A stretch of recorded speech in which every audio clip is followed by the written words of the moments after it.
आत्मा पूर्ण परमात्मा शब्द है, इसका अर्थ है। ये देखना ऋग्वेद में आ गया, यजुर्वेद रख दिया। ये ऋग्वेद 9-10 मंडल, और ये वहीं से प्रकाशित है जो अभी दिखाया था आपको।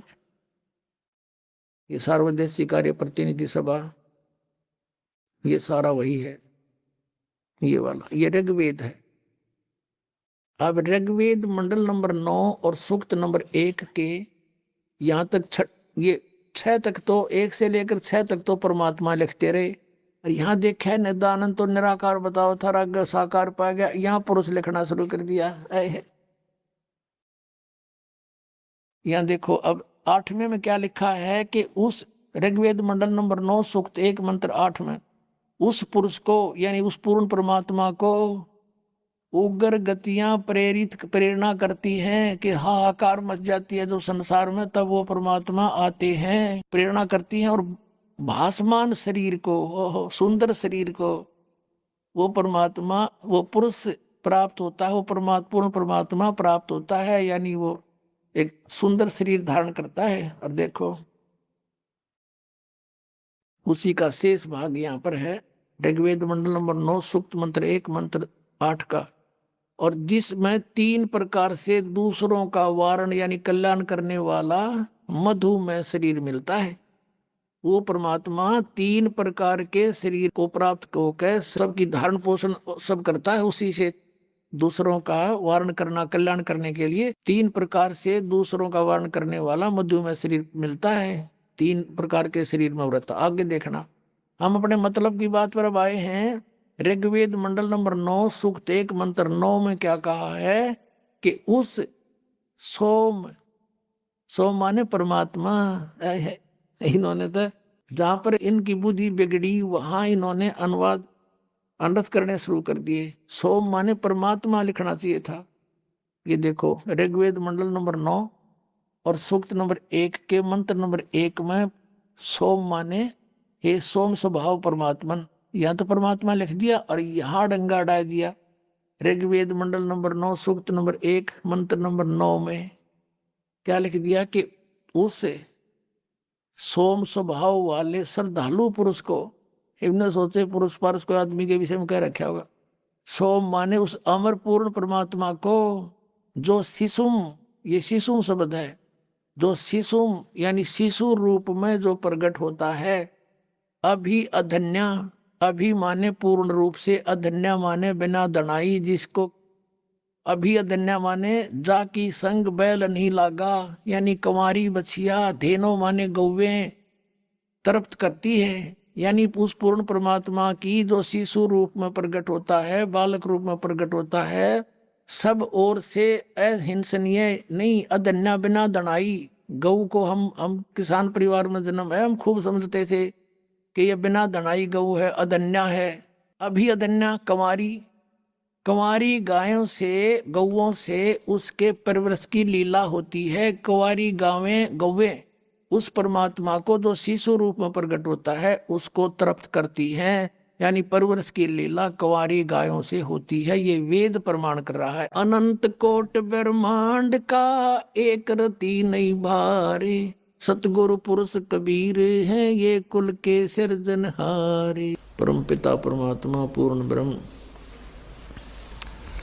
सर्व सृष्टि रचनहार कबीर परमेश्वर जी की असीम कृपा से आप सभी पुण्यात्माएं सत्संग श्रवण कर रहे हैं। मानुष जन्म दुर्लभ है ये मिले न बारंबार,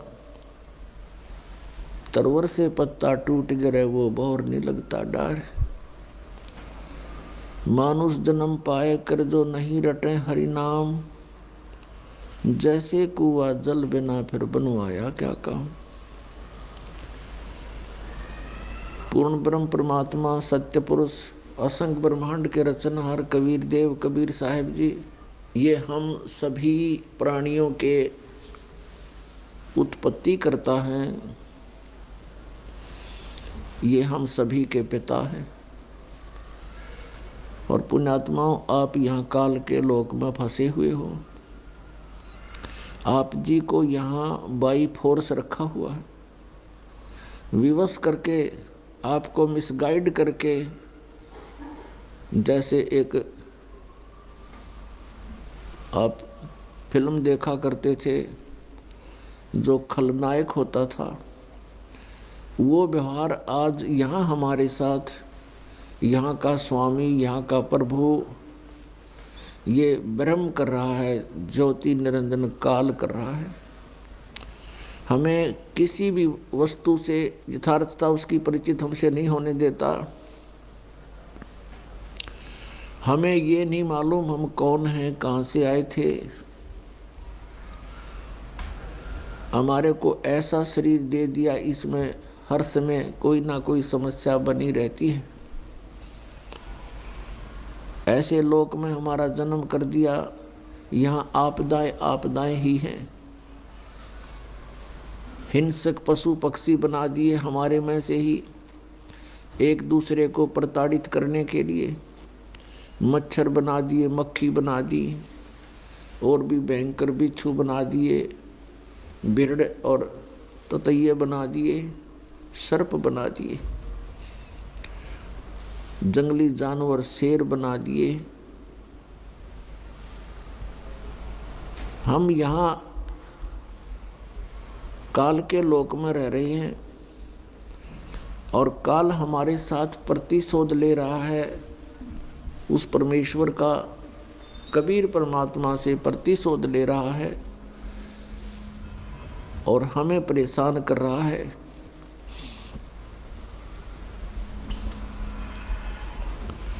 क्योंकि हम उस परम पिता के बच्चे हैं और इस काल भगवान ने सतलोक के अंदर एक भयंकर गलती करी थी, जिसके कारण इसको 21 ब्रह्मांड समेत वहाँ से निष्कासित कर दिया था। और हमने भी एक भयंकर भूल करी थी, जिस कारण से हम भी इसके साथ यहाँ आ गए। अब ये हमें इसलिए परेशान करता है कि इनका पिता दुखी होगा इनके दुख को देख देख के। आप देख रहे हो पुण्यात्माओं, कोई भी प्राणी इस संसार में सुखी नहीं है। और कोई ये सोचता है कि मैं सुखी हूँ, इस झूठे सुख को सुख भी मान बैठा है। अच्छी पोस्ट है, कोई अच्छा प्रधानमंत्री बना है, मुख्यमंत्री बना है, और वो ये सोचता है इस झूठे सुख को कि मैं बहुत सुखी हूँ। अन्य दूसरे लोग भी ये सोचते हैं कि भाई इसकी तो बड़ी मौज माचरी है। अब हमने उस झूठे सुख के आधार से वो बहुत सुखी और बहुत ही प्रभावशाली प्रभुता युक्त प्राणी नजर आता है, और एक सेकंड में ना जाने के घटना घट जाए उसके साथ में। और सत भक्ति ना करने से फिर वही प्राणी जो आज मुख्यमंत्री प्रधानमंत्री के पद पर विराजमान है, नेक्स्ट जीवन उसका गधे और कुत्ते का होगा। ये विधान है परमात्मा का। आप